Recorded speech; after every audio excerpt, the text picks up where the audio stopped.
Hi, and welcome back to Keystone Live. I'm here with Zachary Taylor, former president of AIA Colorado and current strategic counselor for the state of Colorado, lending his service to the national part of the organization.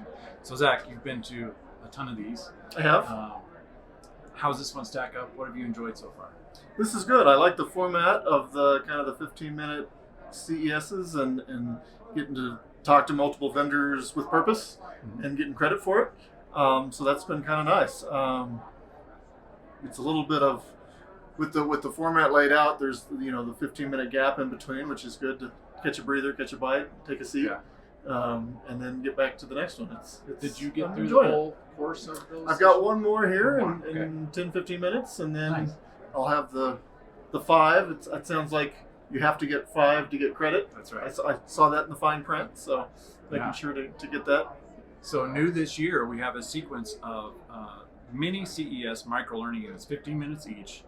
There are 10 different exhibitors on the show floor that have signed up to do that. So not only are you getting credit during the general sessions for keynote speakers or breakouts that are presented by speakers and panelists, you get to activate the show floor and get some more learning units there. And they're all HSW. That's been really popular. We didn't know how that would go because it's brand new and people haven't seen it before, but there are big crowds around these. There have been, yeah. You got to kind of pack in tight to be able to hear the presenter and get some good information out of it. But they've been well received.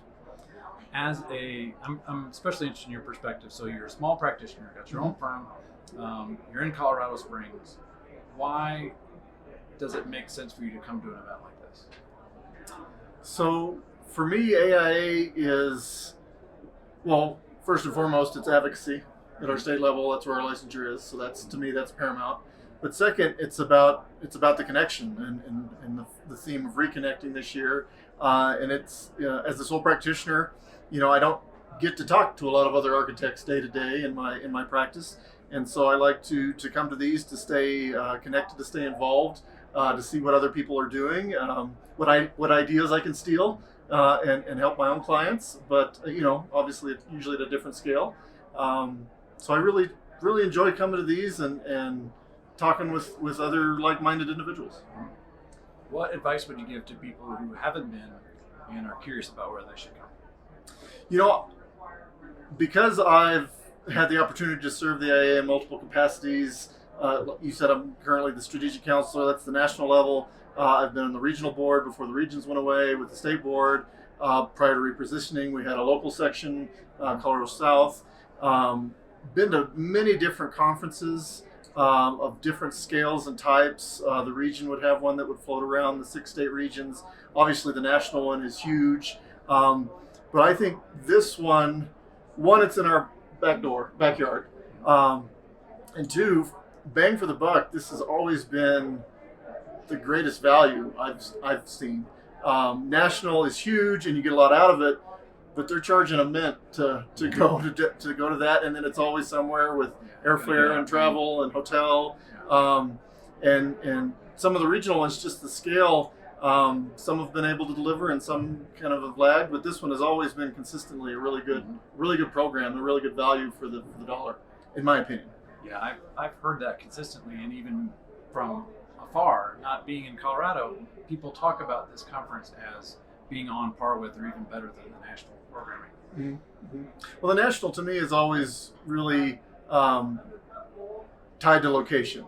I go to national not to get my, education credits on listening to, joinery or nuts and bolts, but really to see the city and take the city tours. But this one really fills that niche for getting those nuts and bolts and those credit hours, and what a better setting than here in the mountains. Again, in our own backyard for doing Colorado. It with all your friends. And doing it with people I know and people I see every year, and get to connect. Yeah.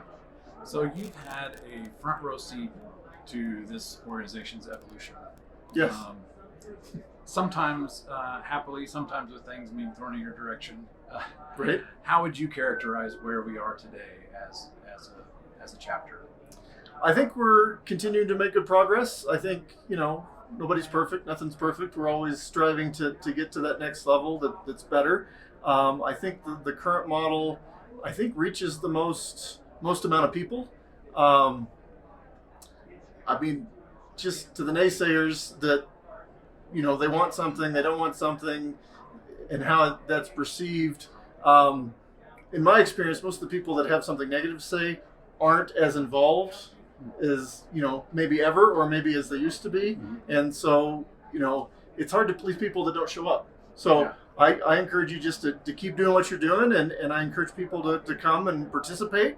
You get out what you put in, and so if you're not here participating, how can you expect to Yeah. get anything out of your benefits? Well, this is the voice of experience talking about it, because nobody I know has put more in to his involvement than Zach. Appreciate that. And now you're doing it at the national level. What's been rewarding about that experience? That's been interesting. This is my first year as strategic counselor. It's a little bit of a drinking from a fire hose, as the phrase goes.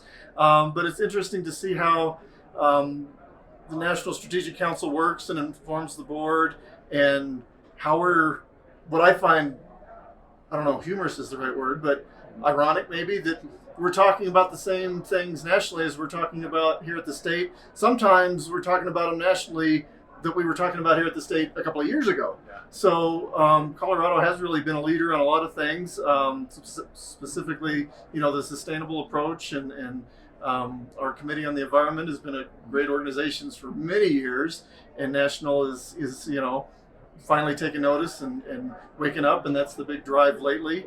The big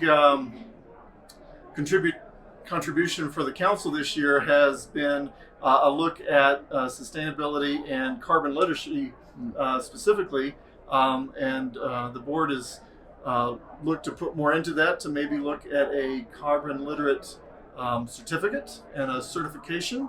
So two sides of a similar coin, to really focus more of our continuing education on being able to talk about those issues. I mean, we get together and we're in a bubble and we talk about our things at a real high level, but how can we translate that into talking with our clients and bring the whole population up to the level where it really needs to be to move the globe forward? Yeah. There's the 30,000-foot conversations are important, but yes, the desktop is where it all absolutely hits the fan, absolutely, so to speak. Well, Zachary Taylor, everybody, thanks for your leadership, and thanks for being at PDC 2022. Yeah, having a blast. See you next time.